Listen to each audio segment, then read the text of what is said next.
ચાલુ કરો.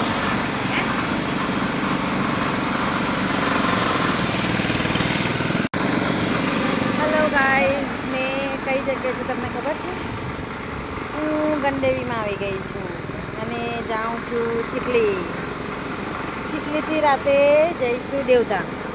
આજે માસીની છોકરીના પેણો છે એટલે ડીજે છે, ત્યાં જવાનું છે. અને રસ્તીવા માટે ઉભા રહ્યા, થાકી ગયા સુરતથી ડાયરેક્ટ ગાડી ચલાવીને આવીએ એટલે હવે રસ પીને જઈએ ડાયરેક્ટ ચીખલી.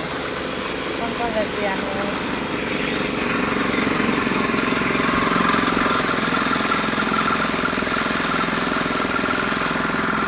Okay bye.